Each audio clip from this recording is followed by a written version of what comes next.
Bonjour tout le monde, salut tout le monde. Je suis ici à Buenos Aires, nous sommes dimanche 22 juillet 2018. Je suis Serge de Muller de Fribourg et d'Udingen. Je suis ici en plein centre-ville, dans le quartier de Caballito, ça veut dire petit cheval en espagnol. C'est un quartier noble, les nobles avaient des chevaux pour aller en ville. Et nous sommes dans le parc Rivadavia, qui est un ancien jardin d'une maison de maître. Derrière moi, vous avez le monument de Simon Bolivar, un monument début du siècle un peu lourd. Je regardais hier une émission d'histoire que je regarde souvent de Stéphane Bern sur Marie de Médicis. Assez intéressant, elle appartient évidemment à la grande famille florentine.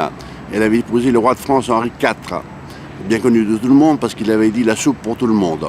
Il était protestant catholique. Elle épouse Henri IV et le lendemain il se fait assassiner par Ravaillac. Alors évidemment, on a dû dire à qui profite le crime. À elle. Elle est devenue régente. Elle était soupçonnée, mais il n'y a pas eu de preuve. Elle est devenue régente du royaume jusqu'à ce que ses enfants grandissent. Surtout Louis XIII qui est venu roi. Le cardinal Richelieu a pris part au gouvernement et il a toujours pris plus d'influence. Pour finir, il s'est disputé avec Marie de Médicis et Louis XIII a dû prendre une décision où il mettait à la porte Marie de Médicis, sa mère, ou le cardinal Richelieu. Et c'est le cardinal de Richelieu qui a gagné. C'est devenu un personnage très important dans l'histoire de France.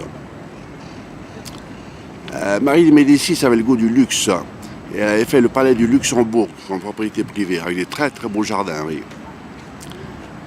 On comprend mieux d'ailleurs comment son petit-fils Louis XIV avait aussi le goût du faste et du luxe, puis qu'il avait fait Versailles. Bien, pour finir, Marie de Médicis, elle a été bannie, on l'a renvoyée au château du Blois, et puis après elle a été en Angleterre chez sa fille qui avait épousé le roi d'Angleterre, et puis elle est décédée à Cologne. Voilà, c'est tout pour aujourd'hui, je continue ma tournée. C'est une belle journée, à bientôt, bye bye.